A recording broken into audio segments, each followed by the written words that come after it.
bem-vindo, muito bem-vinda ao Saúde Justa. Nosso episódio de hoje, gente, vamos falar sobre a saúde ocular em diversas fases da nossa vida, como também sobre os avanços tecnológicos nessa área. E quem vai conversar comigo hoje, bater esse papo muito especial é ela, doutora Andréa Andrade. Vamos ver aqui se a mãozinha chega, doutora. Acho que chega, vamos lá. Chega sim. Comprido, braço comprido. Muito bem-vinda, viu? Muito obrigada pelo convite, é um prazer estar aqui com vocês, é um prazer poder trazer um pouquinho de informação sobre a nossa saúde visual. Que bom, doutora. Olha, Andréa que tá fazendo história no Agreste Pernambucano. Tô sabendo que tem clínica lá em Bezerros, clínica nova, que chegou a primeira clínica de olhos lá da região, a primeira de Bezerros. Que coisa boa, doutora. Notícia maravilhosa poder levar esse serviço à população lá de Bezerros, ao Agreste. Já vou lhe dar aqui os parabéns por esse primeiro aninho de vida, viu? Pois é. Fizemos o primeiro ano. Na verdade, Bezerros é um sonho, foi um sonho. Eu sempre tive vontade de ter um espaço meu.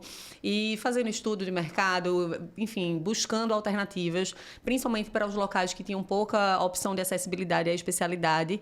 Eu encontrei em Bezerros uma opção de investir um pouco nesse quesito de saúde ocular. E eu estou super satisfeita. É um lugar que traz para a gente uma gratificação muito grande. Um afago no coração. Muito. É muito está podendo levar essa prestação de serviço para a população lá. Isso, que coisa exato. boa. Em falar em primeiro aninho, primeiros anos de vida, vamos começar esse bate-papo aqui falando sobre a infância, doutora. Sim. Tem um teste do olhinho, que é um teste aí primordial, que deve ser feito nos recém-nascidos. E por que nós, papais, mamães, devemos nos preocupar com esse teste para ser feito aí nos nossos bebês? Perfeito. O teste do olhinho em si, na verdade, ele é considerado apenas a avaliação do reflexo vermelho. Inclusive, muitas vezes ele é feito já na maternidade pelo pediatra, tá? Só que, por ser um teste um pouco mais grosseiro em sua avaliação, ele não consegue avaliar detalhes. Então, algumas alterações que vão vir muito iniciais não são vistas nesse teste do olhinho tradicional, que é o reflexo vermelho. Por isso, a gente fala que o recém-nascido ele precisa ser avaliado por um oftalmologista, vai precisar ser realizada a dilatação da pupila, e isso é uma coisa, inclusive, que muitas vezes traz uma apreensão aos pais.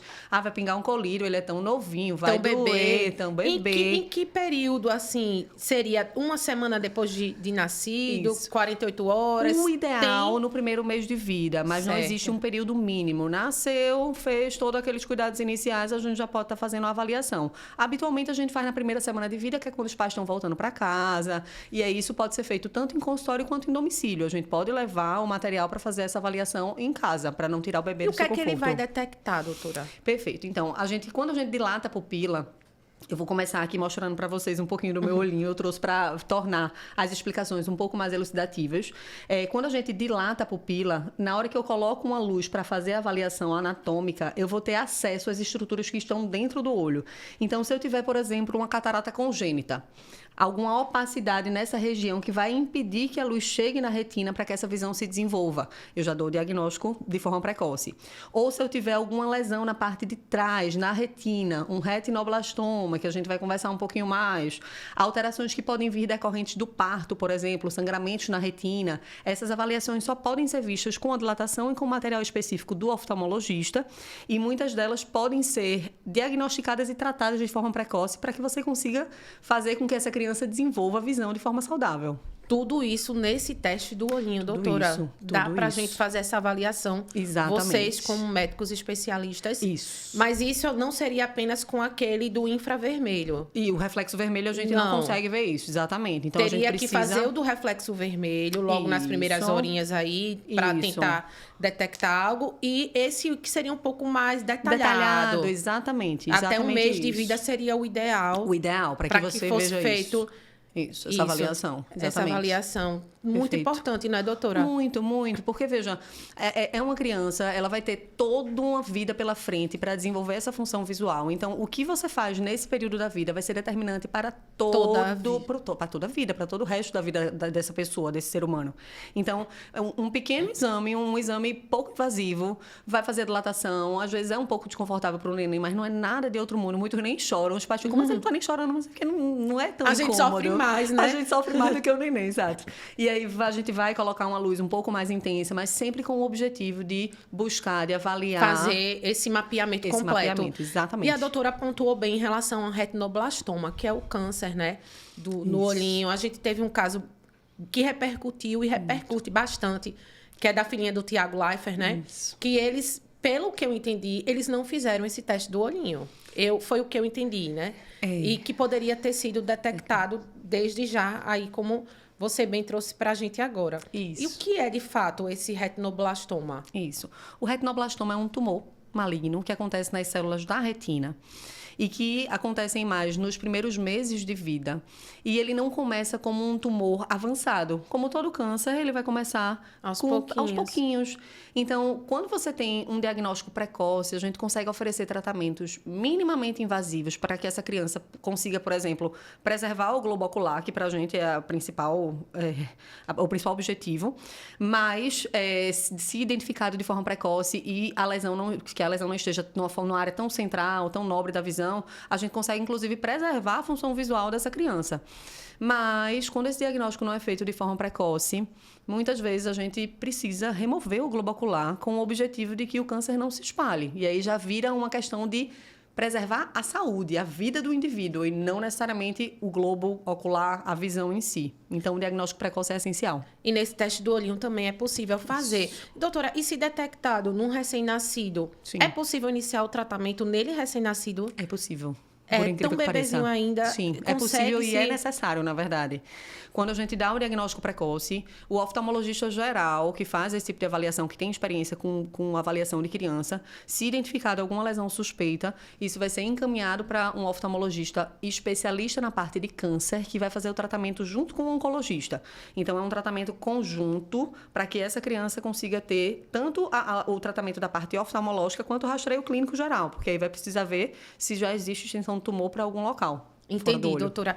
Então, vamos fazer esse alerta, aproveitar, né, que o espaço é para isso, é para a gente fazer essa prestação de serviços. Papais, mamães, não deixem. A gente tem muito difundido em nossas mentes o teste do pezinho, que é muito importante, verdade, né? É um mapeamento também, um rastreamento para outras doenças congênitas, mas que o teste do olhinho precisa estar também incutido aí nas nossas mentes de que é necessário.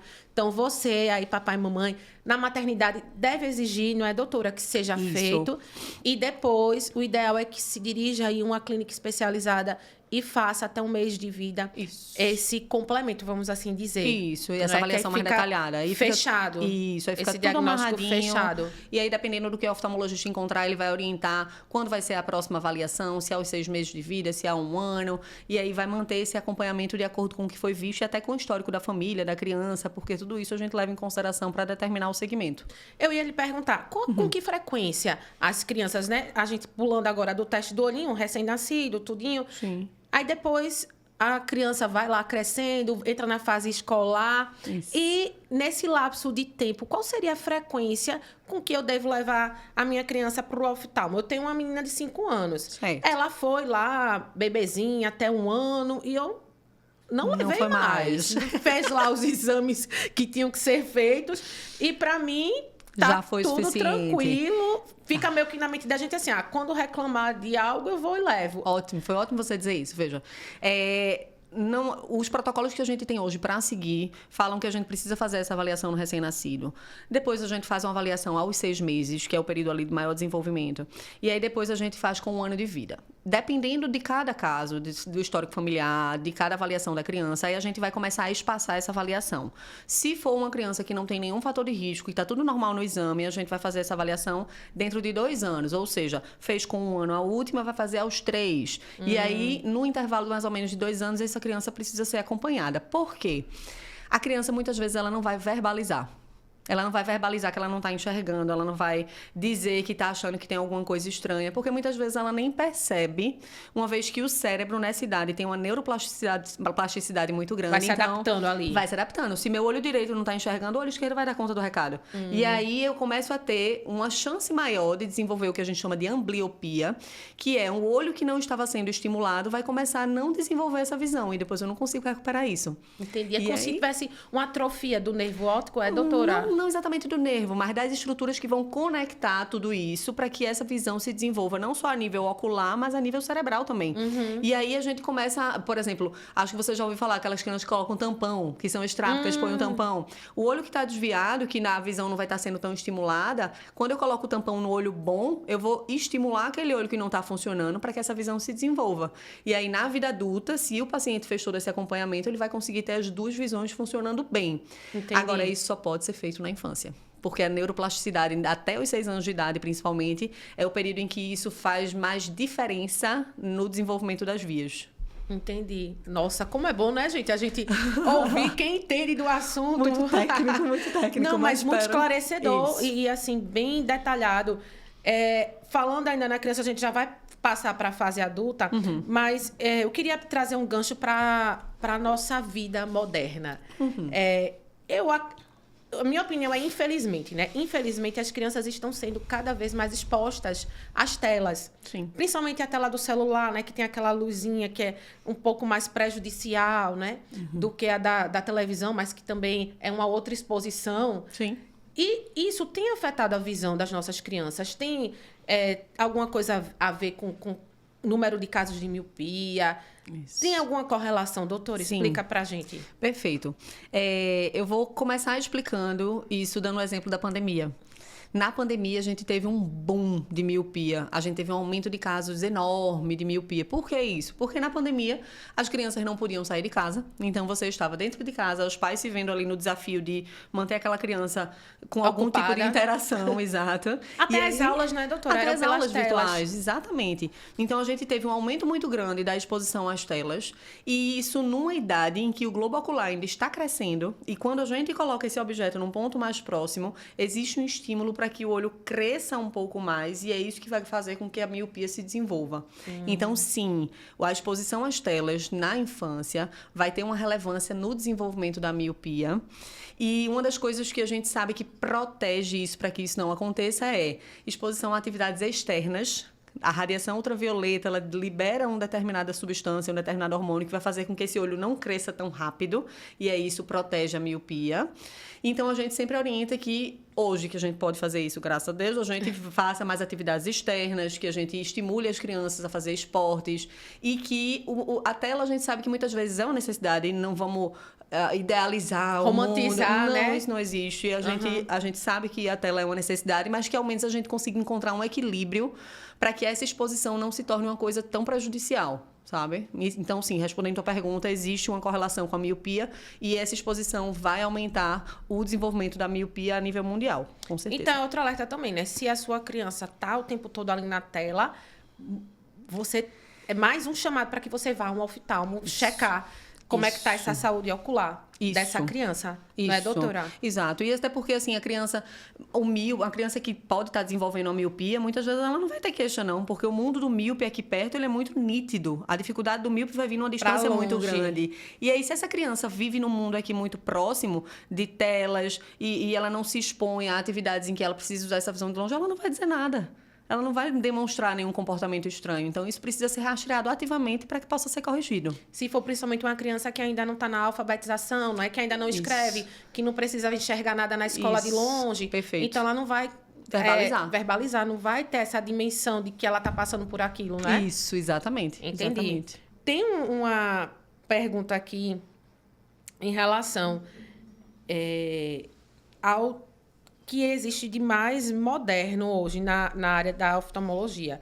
Se seriam os lasers mais precisos, lentes inteligentes, terapias genéticas, inteligência artificial. Porque a gente está falando de tela, eu já vou puxar essa. Isso.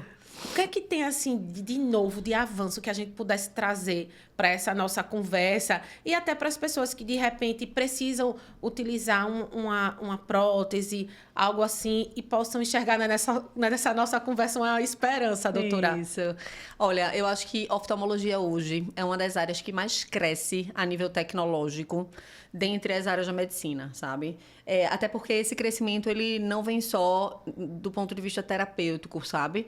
Ele vem em todas as opções, desde cirurgia, desde a parte de utilização de lentes de contato, desde lentes intraoculares, que o crescimento tecnológico é absurdo, sabe? Como funcionam essas lentes, doutora? São lentes implantadas? Isso. Por trás do globo, como é que funciona? Vamos mostrar aqui no meu olhinho, que aí vai ficar mais fácil para vocês entenderem, tá? E aí eu vou começar falando um pouquinho da catarata, já que a gente vai citar essas lentes intraoculares para que eu possa contextualizar, tá? Eu gosto sempre de dizer aos meus pacientes que a catarata em si, ela não é uma doença. Às vezes a gente tem aquele estigma de, eu tô com catarata, então... Veja, ela é o envelhecimento natural da lente. Então, a lente intraocular da gente, natural, ela tá posicionada aqui nessa parte da frente do olho. E ela é para ser transparente. E o nome dela, inclusive, é cristalino. Porque ela deveria ser cristalina. Assim como ela é quando a gente é jovem. Mas ela funciona como se fosse um filtro. Então, ela vai estar protegendo a estrutura nobre da nossa visão, que é a retina. Como todo filtro, ele se desgasta. E aí, à medida que o tempo vai passando, esse filtro ele vai opacificando. Então, ela vai se tornando opaca.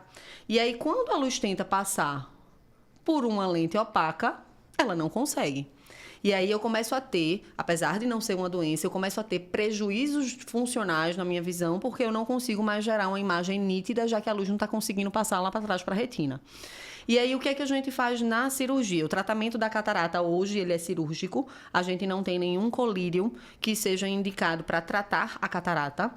E a gente, na cirurgia, vai tirar essa catarata borrada e implantar uma lente transparente que vai substituir a lente natural. Então, ela vai ficar aqui nessa posição. Quando a luz entrar, ela vai conseguir chegar lá na retina para que essa visão, essa imagem seja estimulada.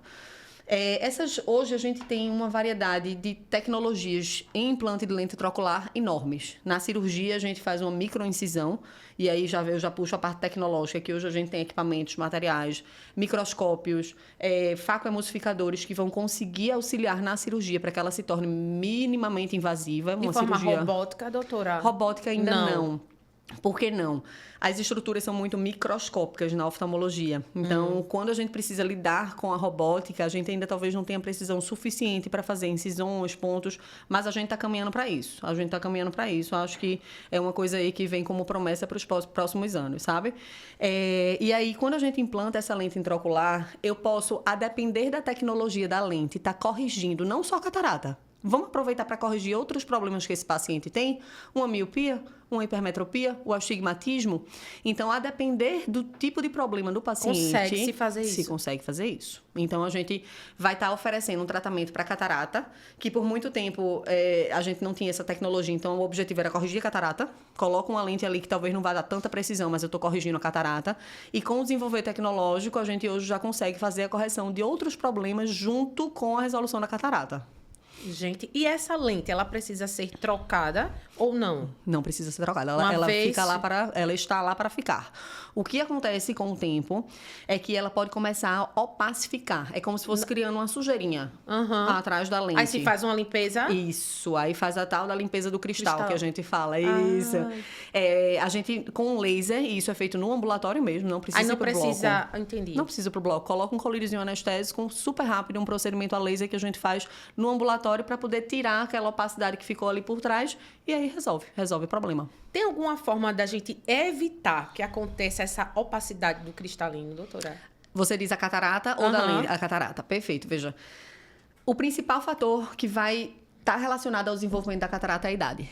Então, a gente agradece que tá ficando velho e sabe que a catarata vai aparecer. Vai aparecer. Faz parte. É quase que inevitável, assim, todo mundo vai passar por isso. Vai passar.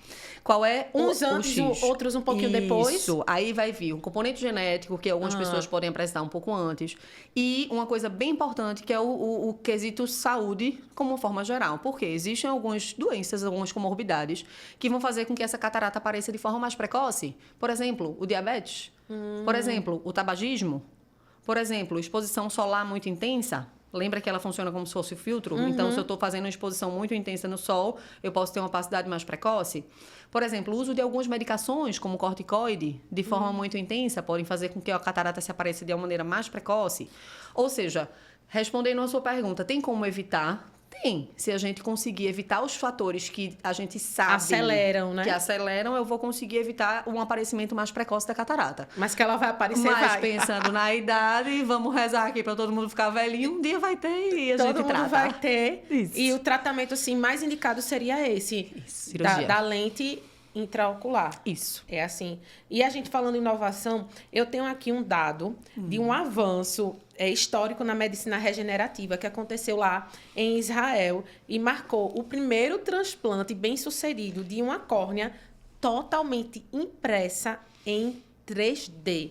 Doutora, como é que isso é possível? Como é que a gente consegue fazer esse transplante de uma região, como a gente vem falando aqui, de uma área tão delicada que é a nossa visão, e de um órgão feito numa impressora 3D, doutora? É incrível, né? É muito incrível. Eu quero saber como é que pode, como é que é possível fazer isso, né? Veja, hoje o único órgão, considerando o olho, a única parte desse órgão que pode ser transplantada é a córnea.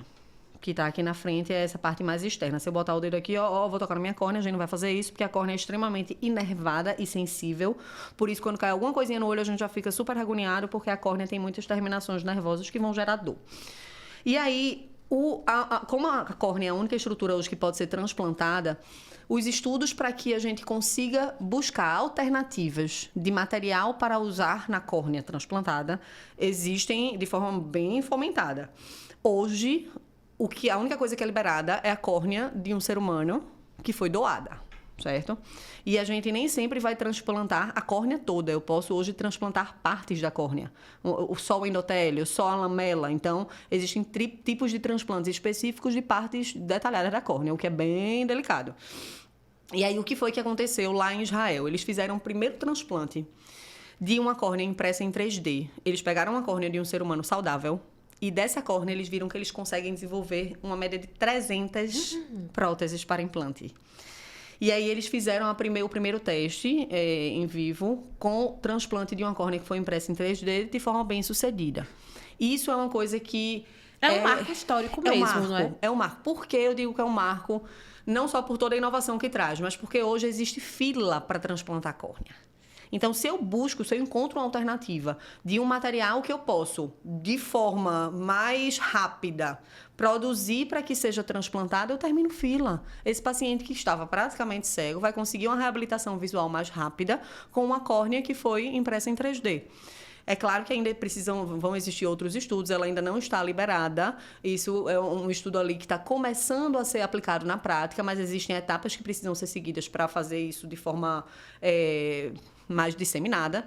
Mas, se deu certo, isso levanta para a gente uma esperança. E para essas pessoas, eu sei que tem muita gente que está em fila de transplante, que precisa ali aguardar a sua vez. Isso pode, daqui a alguns anos, não ser mais uma realidade. Poxa, doutora, a gente incrível, fica assim, né? Feliz em ver a tecnologia sendo usada a favor da humanidade, né? Porque inevitavelmente, a gente teme muitas coisas em relação, por exemplo, à inteligência artificial, Sim. né? Meu Deus, qual será o nosso futuro? Como é que vai ser? Mas aí vem uma notícia dessa em relação a um avanço tecnológico que afaga o nosso coração, como você bem pontuou aqui. E a gente sabe da nossa realidade, e principalmente do SUS, né? As pessoas que estão lá na fila. E a gente sabe que não é algo imediato, mas que acende essa esperança, né? Isso. Coisa e a gente boa. tem que ter esperança para isso, sim. As e coisas vão isso, acontecendo. Né, que todo mundo está estudando, sim, né? Sim. Para fazer acontecer. Isso. A gente vai falar agora a gente falou da catarata, né? Sim. Que, inclusive, é a principal causa, né, doutora, de perda reversível da visão. Isso. Que a gente já bem mostrou aqui que é possível reverter essa situação. Mas tem uma outra questão que é de dúvida aqui do pessoal, que é em relação ao glaucoma. Por que ele é considerado tão perigoso? Tá. E o que seria o glaucoma, né? Para quem também está nos acompanhando. Ótimo. Você citou a catarata como uma causa de cegueira reversível. Aí eu vou trazer o glaucoma como a principal causa de cegueira irreversível nos países subdesenvolvidos, tá? E aí, por que ele é tão perigoso? Eu costumo dizer que o glaucoma ele é muito traiçoeiro. Ele não dá sinais, é isso, doutora? Exato. Muitas vezes existem alguns tipos de glaucoma, mas a grande maioria deles não dá sinais. E a perda que ele vai causando, ela vem da periferia para o centro. E a gente não está aqui toda hora testando a periferia da gente, né? A gente está muito focado na visão central, que é a que eu uso para ver o rosto das pessoas, para ler. E aí, se o paciente está perdendo alguma coisa de visão periférica e não está percebendo, até porque isso acontece de forma muito lenta, essa visão que vai sendo perdida, ela não se recupera. Ela não se recupera, aí até virar um tubinho. A gente chama isso de visão tubular. Então, ele não vai dar sintomas evidentes, agudos, e o paciente só vai saber se tem ou não se ele for examinado. O glaucoma, ele é uma doença neurodegenerativa, vamos assim dizer, em que existe um prejuízo das células que vão levar a imagem do olho para o cérebro através do nervo óptico, tá? Das vias ópticas. E aí eu tenho milhares, milhões de células de camada de fibras nervosas que vão sair da retina para transmitir essa imagem. Eu gosto de dar o exemplo de um cabinho de TV. Eu tenho várias fibras ali dentro e o meu cabinho está aqui nesse tamanho. O que é que o glaucoma faz? Ele vai tornando essas fibras mais ralinhas, devagarinho. E aí, à medida que essas fibras vão ficando ralinhas... vão perdendo essa capacidade de transmitir a imagem. Perfeito, isso. E isso vai acontecendo de forma muito lenta. Qual é o fator hoje que a gente sabe que protege, entre aspas, ou que retarda a progressão do glaucoma? É o controle da pressão intraocular. Aí o paciente pode chegar para mim e dizer, mas doutor, minha pressão intraocular é normal. Depende. A pressão intraocular normal, ela vai de 10 a 21. É um espectro relativamente amplo. Então, cada paciente vai ter uma pressão considerada normal para você. Para que aquele nervo fique saudável, para o seu padrão. Para que aquele nervo fique saudável, eu não tenho perda de camada, para que eu não tenha perda de camada de fibras e aí eu preservo a visão. E o que altera essa pressão, doutora? Aí existem vários fatores. Componente genético. Tenho alguém na família que tem glaucoma. Você precisa ser avaliado. Tabagismo é uma coisa que pode aumentar a chance de glaucoma, sim. A doença, o tabagismo ele libera muitos fatores oxidantes, inflamatórios, então isso pode levar ao aumento de chance. Cor da pele, pessoas de raça negra podem ter uma chance um pouco maior de desenvolver glaucoma. E alguns fatores anatômicos que durante a consulta a gente consegue ver e que identifica-se como fatores de risco para o desenvolvimento do glaucoma. Na prática, a gente sabe que a idade também é um fator, tá? Então, acima de 40 anos, esse risco ele vai aumentando. Então, eu tenho um histórico na família, tenho 20 anos de idade.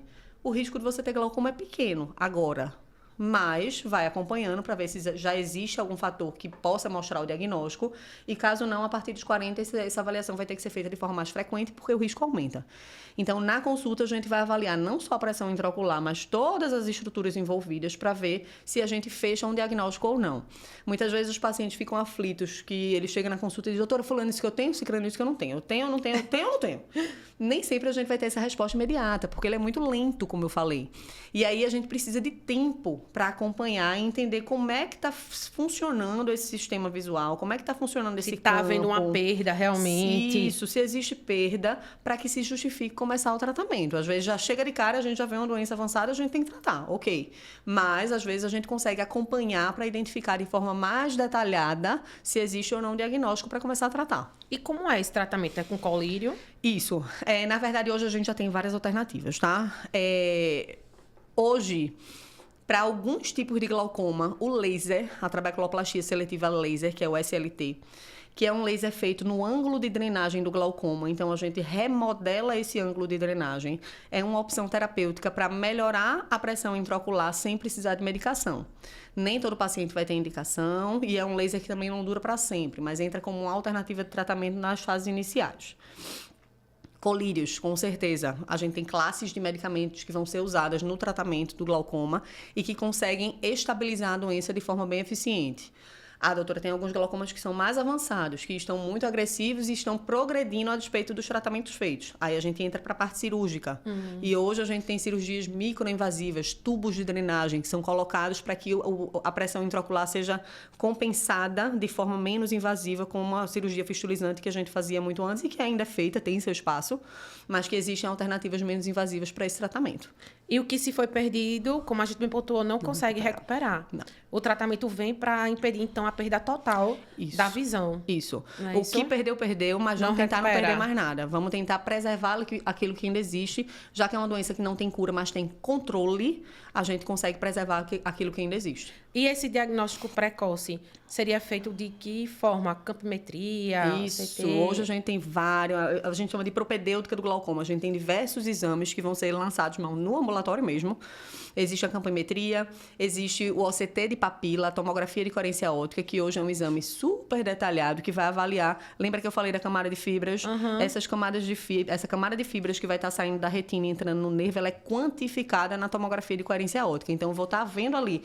Será que comparando a quantidade de fibras dessa pessoa com pessoas do seu sexo, da sua idade, eu tenho alguma área de perda? Aí a gente vai conseguir visualizar isso na tomografia de coerência óptica, juntando essa informação com o campo visual, paquimetria, que vai ver a espessura da córnea, retinografia, aspecto do nervo óptico, tem que mostrar ao paciente para ele entender o que você está dizendo. Não basta chegar e dizer, você tem uma suspeita de glaucoma. Por quê? Né? Então, eu tenho exames que eu vou mostrar, Embasar documentar, e aí eu digo que é um quebra-cabeça. A gente sai juntando as pecinhas para ver se eu vou fechar ou não o diagnóstico. Entendi, doutora. Agora, esses tratamentos, esses exames, são possíveis de serem realizados por planos de saúde também? Quem tem plano de saúde consegue fazer pelo plano? Sim. Estou perguntando porque a maioria, né, deve estar com essa dúvida também. Também, isso. O OCT, ele entrou no rol do plano de saúde há alguns anos. Era um exame que não estava sendo coberto, constava. mas que já entrou e está sendo coberto. Precisa de laudo para autorização, existe uma burocracia um pouco maior do que os outros exames, até porque é um exame que usa uma tecnologia mais avançada. diferenciada, então ele tem um custo um pouco mais elevado, mas sim, um plano de saúde cobre, na maioria dos casos, tá?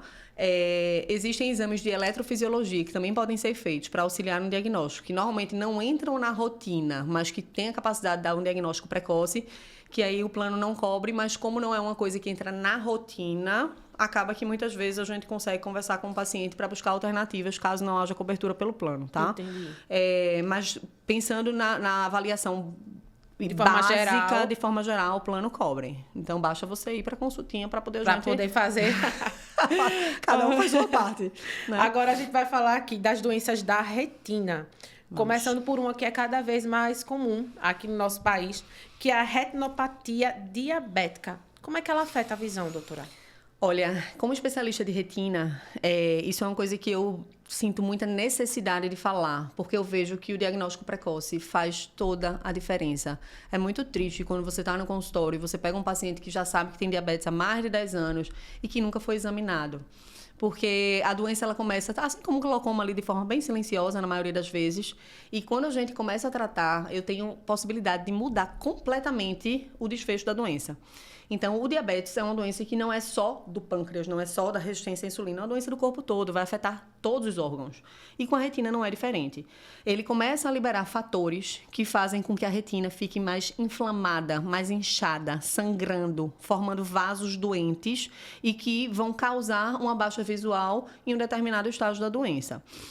E aí, se a gente tem protocolos de avaliação, então se você acabou de descobrir um diabetes, é diabético tipo 2, por exemplo, acabou de descobrir, você tem que ser examinado. Diabético tipo 1 é uma criança que descobriu. Geralmente se esperam alguns anos para fazer a primeira avaliação. Se tem a possibilidade de fazer uma avaliação precoce, melhor ainda, mas a nível de saúde pública se espera mais ou menos 5 anos para que você faça uma avaliação da retina dessa criança, porque a gente sabe que o principal fator relacionado ao aparecimento da retinopatia diabética é o tempo de doença. É o tempo de doença. Então, se você tem mais de 10 anos de diagnóstico, você tem que ser examinado. Então, não tem discussão. O ideal é fazer a avaliação todo ano. E aí a gente passa para o segundo ponto, controle da diabetes. É o segundo fator relacionado ao aparecimento da doença e ao nível de gravidade. Eu tenho diabetes há muito tempo, mas meu diabetes é bem controlado. A chance de você ter um problema na retina é menor. É nula? Não, mas é menor. Eu tenho diabetes há muito tempo e é um desmantelo. Minha sobe e desce, não controlo. A chance de você ter uma doença na retina é muito grande. Muito maior. E aí a gente Como consegue... são esses tratamentos, doutora? Pois é. A gente tem basicamente 3 pilares de tratamento na retinopatia diabética. O primeiro deles é o laser. Então, o laser é um tratamento que é super bem estabelecido e ele é feito na parte periférica da retina. Veja que a retina é uma estrutura que cobre toda essa região posterior do olho da gente. A parte mais nobre é essa região central, que a gente chama de mácula, a parte central. Mas eu tenho retina em toda a parte periférica também. Então, eu posso usar laser para tratar essa retina periférica. Ah, não, doutora, minha doença não é só na periferia, não. Eu tenho doença na mácula também. E aí eu tô tendo uma disfunção ali visual, minha visão tá muito borrada, eu tô sangrando no olho.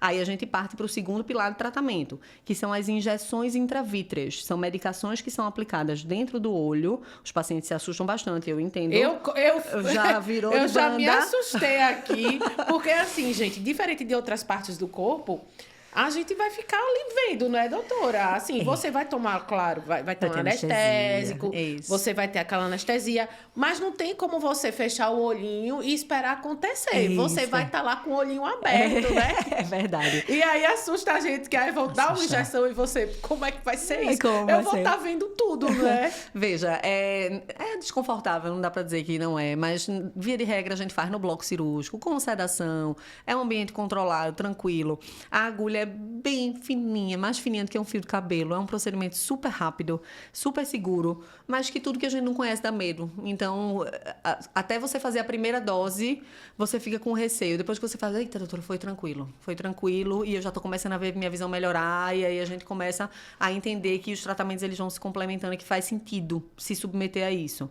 É um Claro, procedimento... o ganho é muito maior do que esse riscos. medo inicial, né, doutora? Isso. Então, pelo que eu entendi, é contínuo, é isso? A gente essa faz questão desse tratamento, das aplicações. Varia de caso para caso, tá? Uhum. Quando a gente começa, se a indicação for das aplicações, das injeções intravítreas, a gente segue protocolos e a gente começa com o que a gente chama de dose de ataque, que vai ser feito uma dose por mês durante 3 meses.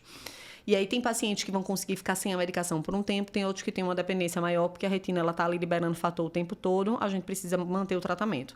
O laser, por outro lado, já é um tratamento um pouco mais definitivo. O que eu fiz de laser fica lá feito e não se desfaz, vamos dizer assim. E aí, eu não posso fazer laser na retina toda de uma vez só, a gente vai fazendo aos poucos. Normalmente, os pacientes precisam ali entre 3 e 5 sessões, também variando de caso a caso. Mas, uma vez que eu faço o laser, essa retina está tratada a nível de fotocoagulação do laser em si, aí eu não preciso ficar repetindo. A gente vai manejar de acordo com a necessidade e com as aplicações. E, em último caso, os pacientes que não têm indicação mais de fazer as aplicações ou que já têm um prognóstico mais reservado, a gente parte para cirurgia. Então, Entendi. A gente faz a vitrectomia. Eu entro com uma sonda bem fininha no bloco cirúrgico também, com anestesia, não sente dor. A gente entra com as sondas aqui nessa região posterior do olho. Eu removo o vítreo, que é o gel do olho, e junto vou trabalhar ali na região da retina que está comprometida pelo diabetes. Você faz esse tipo de procedimento? Sim. É. E ela fala tão bem, né, gente? Por isso que eu perguntei. Ela mesma deve fazer. Eu adoro essa E eu parte acho que deve ser muito fascinante a gente ver que conseguiu recuperar aquela visão. Nossa. Ou que a gente impediu que aquela pessoa perdesse. Isso. Porque ela chegou a tempo, né, de salvar aquele olho, aquele globo ocular, aquele nervo óptico, né, doutora? Deve ser, assim, realmente... É muito gratificante. A medicina traz isso pra gente, né? Sim. Essa sensação de realmente se doar pelo outro, né? Sim. De usar o nosso conhecimento em prol da vida do outro. Isso. E eu acho que nada é mais, assim... regenerador pra gente do que poder fazer esse bem, né? Isso. E aí eu vou trazer uma coisa que você falou agora, a gente conseguiu evitar que progredisse ou reabilitar. Às vezes, trabalhando com retina, que é uma estrutura, como a gente está vendo aqui, super delicada e que às vezes a gente não consegue oferecer tanto ganho, só o fato de você acolher, escutar, pegar a dor desse paciente e dizer, eu entendo, é ruim, já faz uma diferença, sabe? Porque trabalhar com retina não é fácil. A gente trabalha com muitos pacientes cegos, deficientes visuais, e que você precisa mostrar para ele que você vai tentar cuidar dele de outras formas. Então, é onde a gente sai um pouquinho da parte técnica da oftalmologia e expande para a parte mais... um pouco clichê ali, humana, mas que tem esse cuidado faz toda a diferença para o paciente que está sofrendo ali com a visão. Porque a gente, às vezes, está muito acostumado a vou no oculista, consulta de rotina, que é essencial para que isso não aconteça. E aí a gente não está tão acostumado a entender que, tem pessoas que estão sofrendo com isso e que faz diferença você parar ali um pouquinho, escutar e tentar oferecer o que você pode. Nem sempre a gente vai conseguir reabilitar. Nem sempre eu vou conseguir chegar para você e dizer, eu vou devolver a tua visão. Mas o que a gente puder fazer, a nível de não só tratamento técnico, mas de acolhimento mesmo, precisa ser feito. Coisa boa de ouvir. Doutora, uma questão muito comum É em relação a... E que assusta muita gente, embora seja comum, a gente, vez ou outra, escute, fulano, ciclano, teve um descolamento de retina. O que é esse descolamento? Realmente é algo que acontece assim de forma mais comum. E como é que a gente faz, vamos dizer, a grosso modo, para colar de volta? Bota no lugar, né? Botar de volta no lugar o que descolou. O que seria o descolamento da retina? Ótimo. Veja, a retina é a estrutura, como a gente disse, que está aqui atrás do olho. Ela é para estar lá, no cantinho dela. Existem algumas coisas que podem fazer com que ela saia da sua posição anatômica normal. Uma delas é o diabetes, que a gente acabou de conversar. O tipo de descolamento que o diabetes traz é um descolamento geralmente tracional. As células estão ali todas fibrosadas e tracionadas, essa retina sai da posição. Se a retina sai da posição, eu não tenho como transmitir imagem. A luz entra, bate na retina, mas ela não está conectada com a estrutura de trás para poder a imagem ser transmitida. Então, o paciente começa a ver uma grande mancha. Quais são os sinais que a gente pode suspeitar que existe um descolamento de retina? Doutora, eu comecei a ver uma manchinha que se movimenta. E eu mexo o olho, ela vai ali, ó, vai e volta. Isso quer dizer que tem um descolamento de retina? Não. Mas isso mostra que estão acontecendo mudanças no seu globo ocular que a gente precisa examinar para ver se está tudo bem. O que é que causa essa... A gente chama de mosca volante. Tem paciente que já chega com isso no consultório. Estou com mosca volante. Eu digo, perfeito, vamos ver por que isso está acontecendo. O vítreo, que é o gel do olho, ele passa por mudanças no decorrer da vida. Quando a gente é jovem, é um vítreo bem denso, inteirão, fica lá parado. E à medida que o tempo vai passando, esse vítreo ele vai ficando mais líquido, vai ficando mais liquefeito. Então, ele começa a se mexer dentro da cavidade. À medida que ele vai se mexendo, você começa a ver essa movimentação de algumas áreas que são mais densas, menos densas. E aí, se isso começou a acontecer, é um sinal de que ele está começando a balançar e ele pode puxar algum pedacinho da retina. Isso vai acontecer com todo mundo? Não. Tem algumas pessoas que têm um vítreo mais denso e que pode tracionar essa retina de forma mais intensa. Mas se você começou a perceber isso, precisa examinar para ver se tem alguma lesão. Então, aparecimento de mosca volante é algo que não tinha e começou a acontecer. Segunda coisa, mudança no padrão da mosca. Doutora, eu já conheço minha mosca. Já conheço, já sei como ela é. Acontece isso. Já sei como ela é, mas agora tá diferente. Tá estranho. Mudou a quantidade, tá estranho o formato, tá diferente. Examina. Mudança no padrão de algo que você percebe também é sinal de alerta. E o principal deles, flash de luz. Não é mais minha mosquinha, doutor. Não é uma coisa... Tá aqui, ó, como se fosse um flash de uma máquina fotográfica. E dependendo da posição, isso fica até mais intenso. Flash é sinal de que a retina está sendo repuxada, tracionada em algum local. E esse local pode desenvolver uma área de afinamento, um rasgo. Se rasgou, a retina está aqui na posição, rasgou. Eu posso, com o tempo, fazer com que o líquido entre nessa área rasgada e aí sim a retina sai da posição. Aí é onde entra o descolamento de retina efetivamente. Cuidado, que às vezes o paciente chega dizendo que tem mosca volante e descolou a retina, mas na verdade descolou o vítreo. Por isso que eu não gosto de usar o termo de descolamento do vítreo para o paciente, muito embora esse seja o termo técnico correto.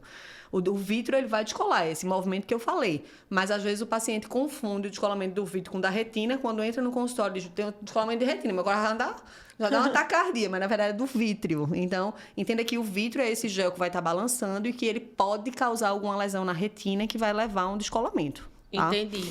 E aí o tratamento pode ser cirúrgico, é? Isso. Pode ser aquelas intervenções que você estava falando aqui agora.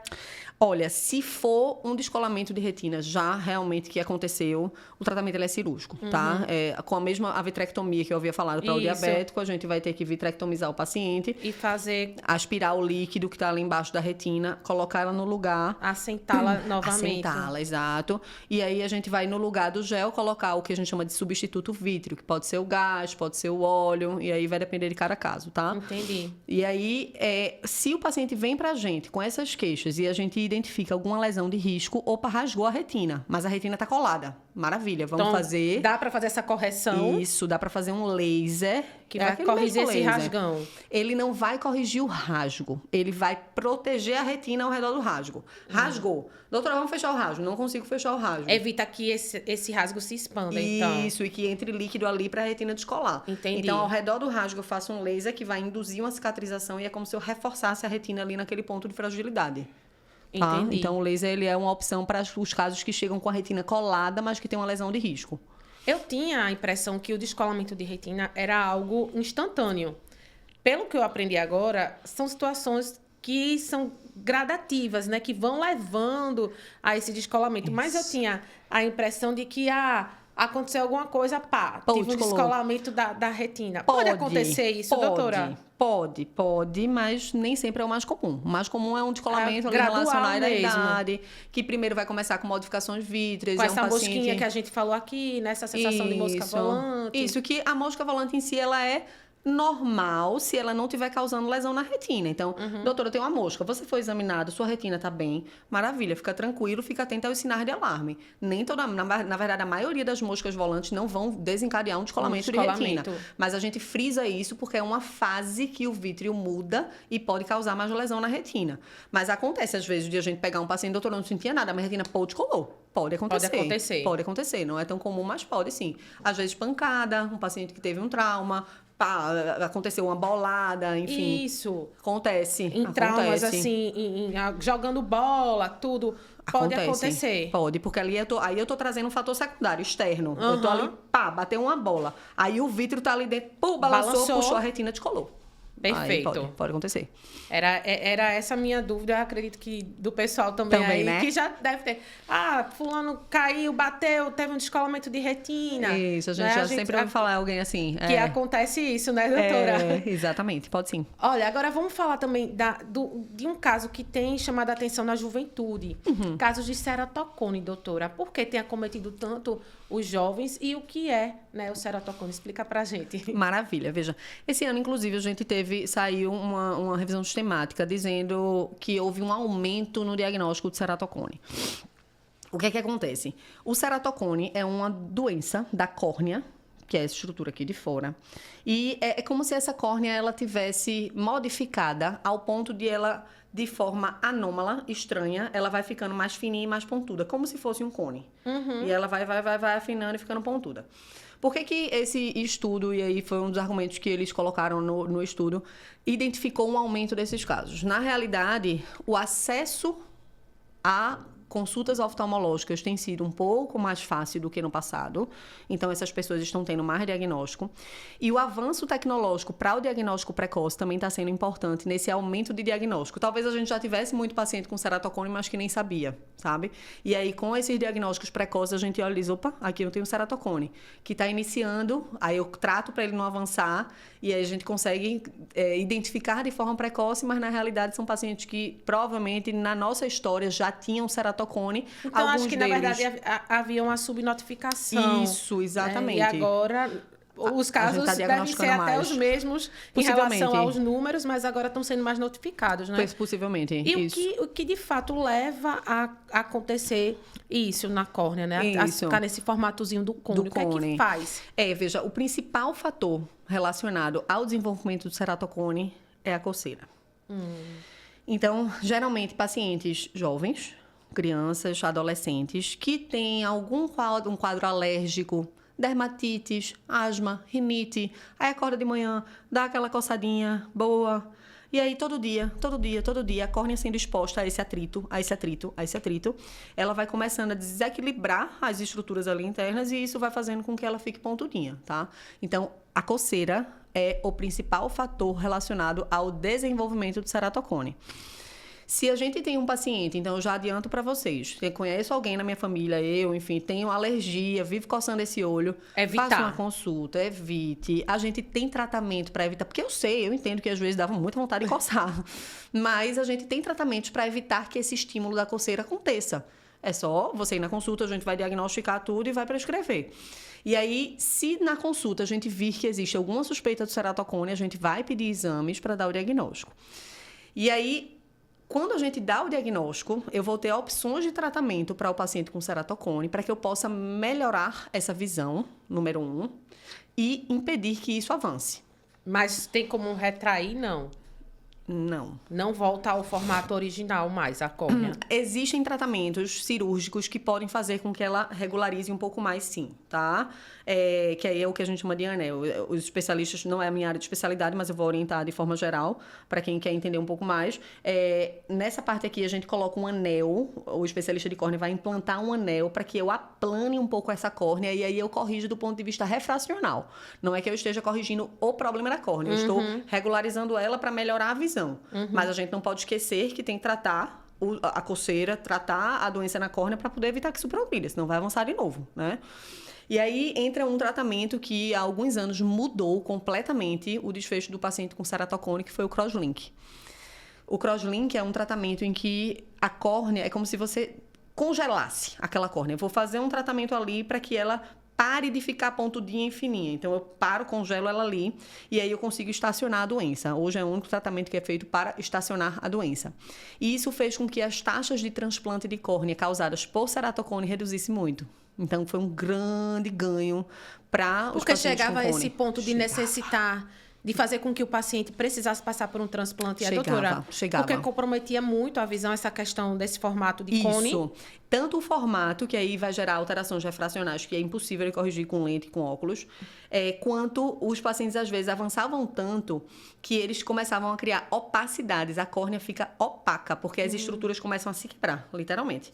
E aí você começa a criar opacidades na córnea que são impossíveis de corrigir com os tratamentos que se tinham à época. E aí você tem que tirar e transplantar. Puxa, assim, aparentemente uma causa simples. Isso. Não é? Que pode avançar tanto ao ponto de precisar de um transplante. De fazer com que a pessoa precise passar por um transplante. Uma cirurgia. E como a gente bem percebeu aqui, o principal causador é esse atrito mesmo, diário, constante, né, das mãos ali na córnea. E levar a essa gravidade. Exatamente. Não é? E veja, é tudo sobre você ter um diagnóstico precoce. Porque se você eu já sei ali que eu tenho uma córnea fragilizada, eu tenho um ceratocone inicial. Você já sabe que não vai poder coçar. O oftalmologista vai lançar a mão de tratamentos para evitar que isso avance. Se já chegou um pouquinho mais avançado, a gente vai tentar reabilitar essa visão de alguma forma. E em alguns casos, hoje ainda precisa ir para transplante, tá? Alguns pacientes, muitas vezes, pela falta de orientação, pela falta de acessibilidade, chegam em casos muito avançados. Mas uma doença que aparentemente tem um tratamento efetivo e que pode acabar evoluindo para um transplante, sim. Nossa, por isso que eu gosto tanto dessa área da comunicação, doutora. Muito bom. Porque possibilita, né, que a gente leve a informação, e principalmente hoje, como a gente estava bem discutindo aqui nos bastidores, com as redes sociais, né, com esse alcance que a gente tem da mídia, a gente leva a informação para qualquer parte do mundo. Então, as pessoas estão nos ouvindo de onde a gente nem imagina. E essa informação está chegando. E muito provavelmente vai salvar, né, muitas vidas, muitos olhinhos. Muitas visões. Muitas visões. Isso. Né? Esse sentido tão importante. Todos os sentidos são importantes, né? Mas a visão, assim, eu tenho admiração por ela, né? Por realmente permitir que a gente veja o mundo. Quem não tem, né, de alguma forma perdeu. A gente sabe que tem pessoas que nascem também sem enxergar. Com certeza, já aprenderam várias formas de enxergar o mundo e o enxergam de forma bela também. Isso. Não é? Mas enquanto a gente puder preservá-la e a sua aula, porque isso aqui não foi um podcast, minha gente. Vamos combinar. Vamos combinar, né?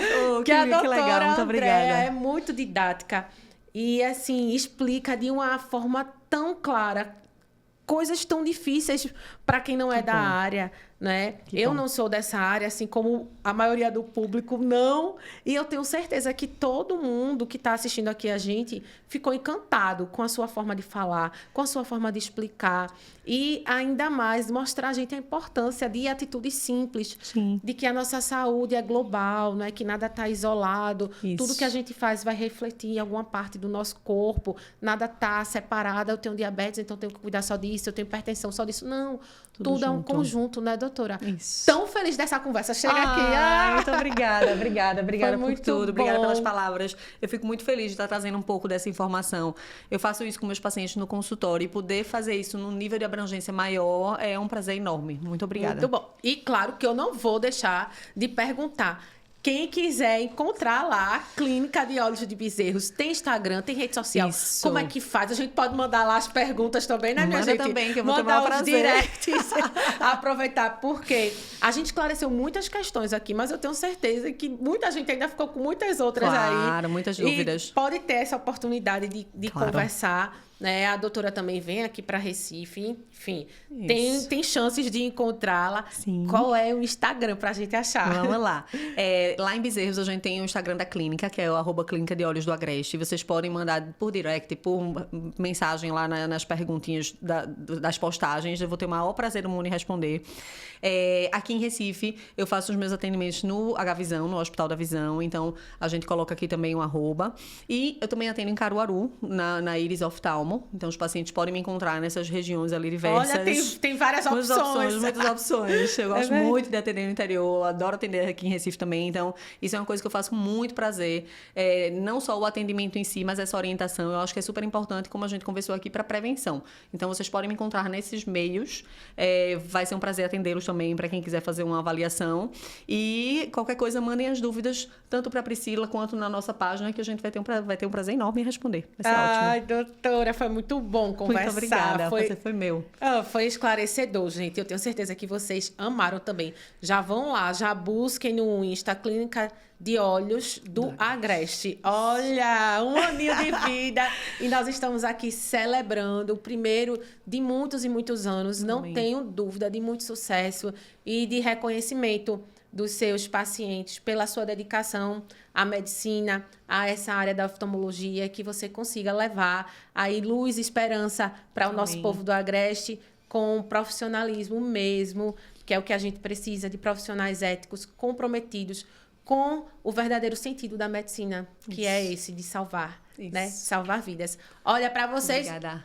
um beijo rapidinho, porque você sabe, daqui a pouquinho a gente tem o nosso momento Meu Doutor. Quando vai sair aqui a minha doutora, doutora Andréa, e vai entrar o nosso doutor advogado para esclarecer aquelas questões jurídicas, dessa vez em relação aos tratamentos oftalmológicos. Então, você tem plano de saúde, viu o nosso papo aqui, quer fazer alguns dos tratamentos sobre os quais a gente conversou, está com dúvida se o seu plano vai ou não cobrir, tem alguma dúvida que você mandou para a gente, esse é o momento que a gente vai tirar agora, viu? Não sai daí, não.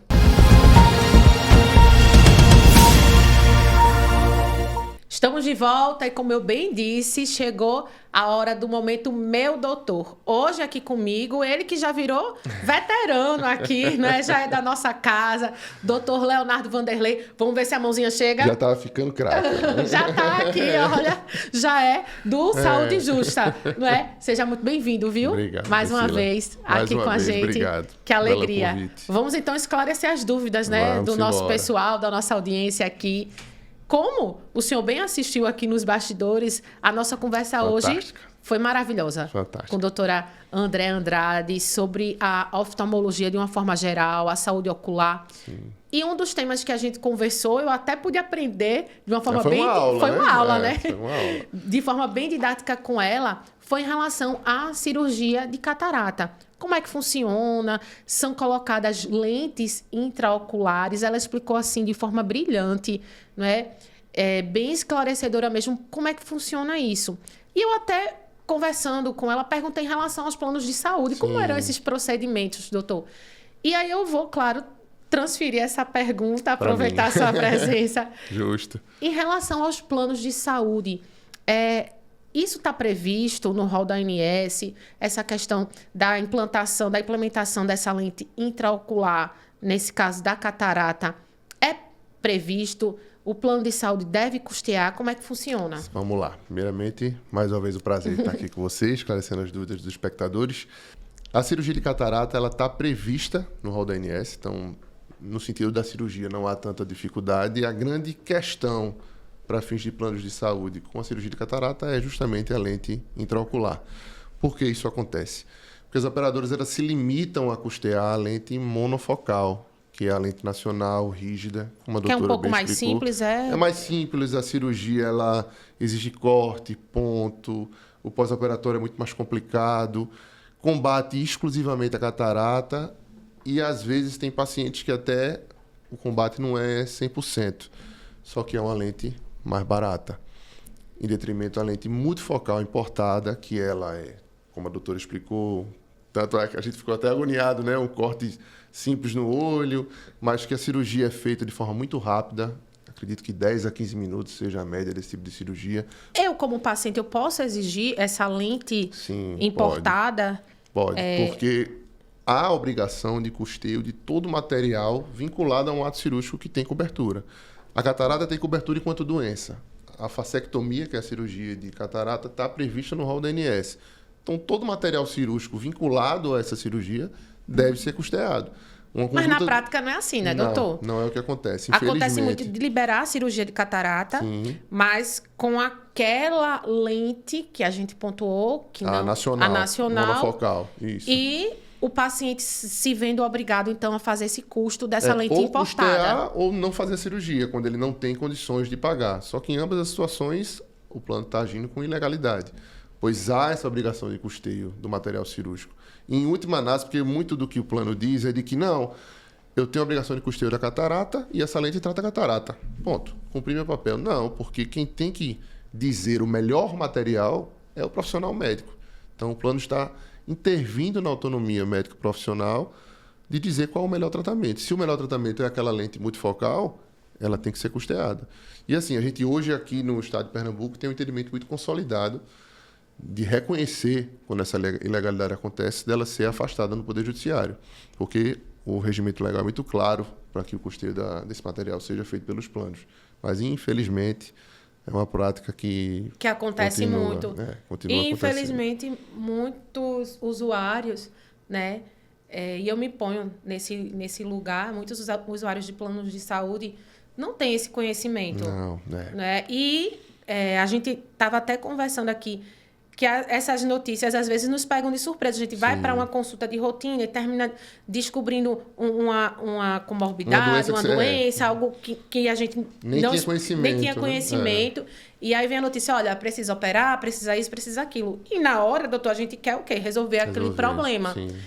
Vem essa negativa do plano, mas você quer fazer aquela cirurgia, né? Nem quer, né? Precisa fazer.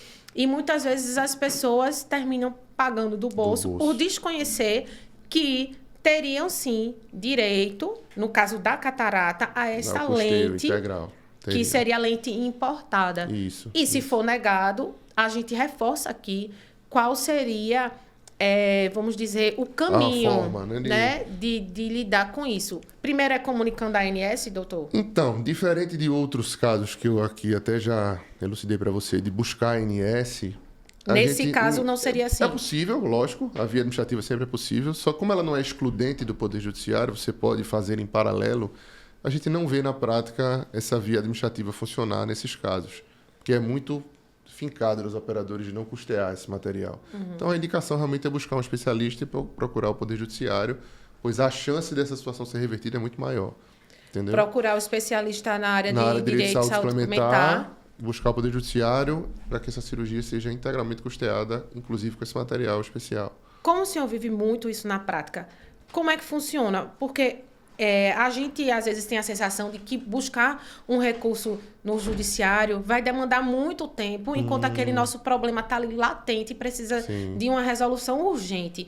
E, na prática, como é que funciona? A gente tem essa resolução logo atendida e enquanto o processo está acontecendo no judiciário, explicar um pouquinho melhor para a gente. Tem, porque como a gente faz no âmbito jurídico? A gente faz uma série de pedidos na petição, né, da ação que a gente entra, e o principal deles é um pedido de liminar, onde a gente comprova 2 requisitos exigidos pela lei, que é a probabilidade do direito, ou seja, eu tenho chance evidente de ganhar essa ação, está muito sólido o meu direito, e o perigo do dano, que é, eu preciso fazer aquele procedimento, senão eu vou ter um problema irreversível. No caso da catarata, ela chega à cegueira.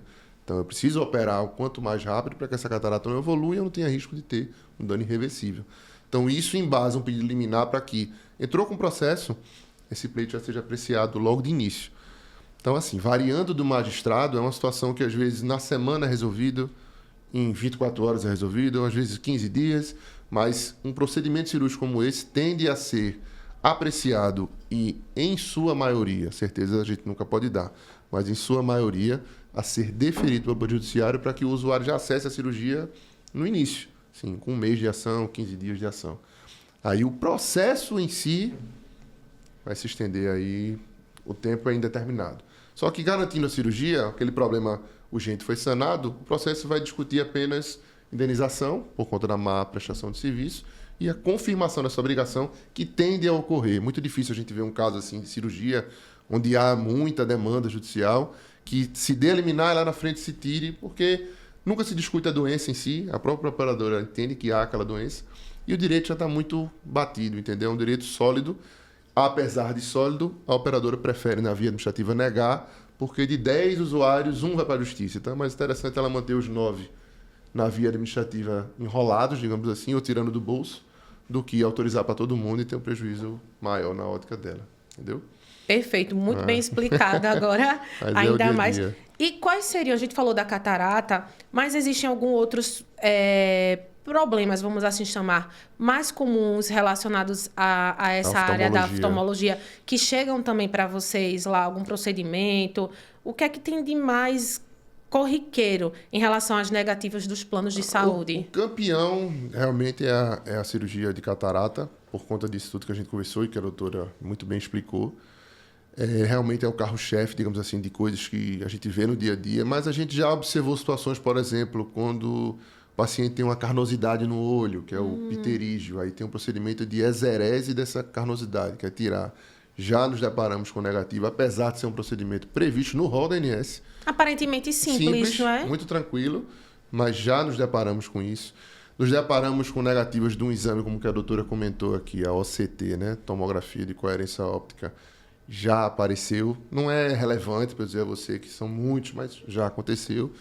Mas eu diria que após a catarata, o que a gente mais vê é quando o paciente ele possui a doença de degeneração macular em razão da idade, que é uma doença que precisa aplicar um medicamento que é um anti-angiogênico, que o nome comercial eu creio que seja o Lucentis, e que as operadoras negam porque se fazem valer, porque é um procedimento que está no rol, mas tem diretrizes de utilização, que é quando isso acontece, é porque está no rol, mas só aplica se for nessa situação, desse jeito. Eles tentam, nessa brecha, tirar o custeio, mas a grande maioria dos casos está atendendo a diretriz, é um procedimento coberto e tem que ser custeado, mas os operadores insistem em negar. Então, é um problema que chega. Diria que depois da catarata é o problema que a gente mais vê. Esse seria o... essa questão do anti-angiogênico, a aplicação do Lucentis. Seria talvez o mais relevante. Já pegamos a questão... Essa aplicação em ambiente hospitalar, doutor? É ambiente ambulatorial. Ambulatorial. Isso. Porque se fosse ambiente hospitalar, seria obrigatório, sim, né? Mas por ser ambulatorial também Existem dispositivos legais que obrigam o custeio de procedimentos ambulatoriais. Entendi. Entendeu? Então, isso não seria um motivo impeditivo. Não, eles se negam, como sempre, o clássico rol da ANS. Né? Entendi. E aí, como esse está no rol, mas tem diretriz, eles querem sair das brechas. Entendi. Geralmente é essa a conduta que eles têm. Foi bom trazer esse caso aí desse medicamento... Anti-angiogênico. Anti-angiogênico. Anti-angiogênico. É isso? Anti-angiogênico. Anti-angiogênico. Porque provavelmente tem usuários, né, que precisam dessa medicação, que estão fazendo uso e não sabem desta possibilidade de ter esse direito garantido. E diferente da lente, não tem uma opção onde ele completa, paga do bolso. Ou paga todo ou vai para a justiça. Não tem como você... E o senhor tem noção dos valores? Não, se eu lhe disser aqui, eu estaria sendo temerário. Mas é um valor significativo para um cidadão comum, certamente. E independente, né, doutor, de ser relativamente caro, relativamente barato, se a pessoa tem direito, não tem que pagar nada. Ir atrás, sim. Não é verdade? Pagando plano todo mês, né? Às vezes caríssimas mensalidades. Pois é. Então... E é bom que as pessoas fiquem atentas a isso. Com certeza. Olha, doutor, a gente chegou ao fim do nosso papo. Foi bom. Esse nosso momento, meu doutor, ele é curtinho, mas primordial, essencial, para que essa nossa conversa ela fique completa. Com certeza. Porque, como a gente bem frisa aqui, o videocast Saúde Justa, ele é uma prestação de serviços. Sim. E a gente preza pela informação de excelente qualidade. Por isso que a gente chama assim, olha, convidados como o doutor Leonardo Vanderlei para fechar com chave de ouro o nosso episódio. Ó, vamos chegar aqui. Muito obrigada, viu, doutor? Cecília, eu que agradeço. Até as próximas. E eu não posso deixar de perguntar, não é, gente? A gente esclareceu algumas dúvidas, outras tantas vão surgindo nas mentes aí das pessoas enquanto a gente conversa aqui.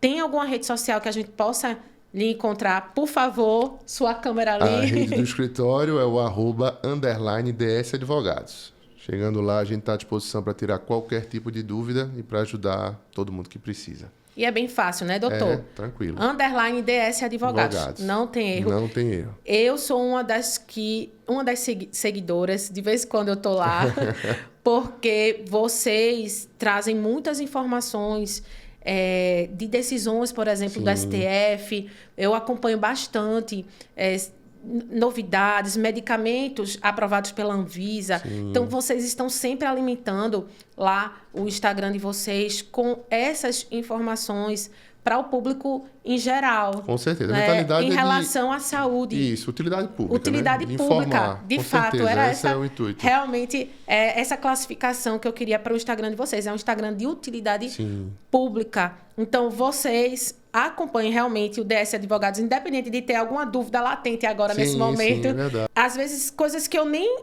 ainda vi no noticiário, nem surgiu.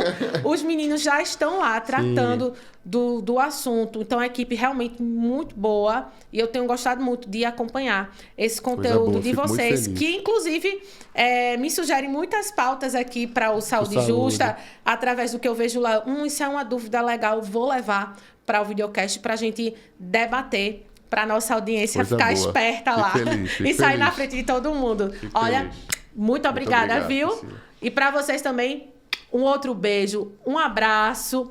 Espero que vocês tenham amado esse episódio, assim como a gente gostou. Foi, assim, um bate-papo tão esclarecedor como tem sido todos os outros até aqui.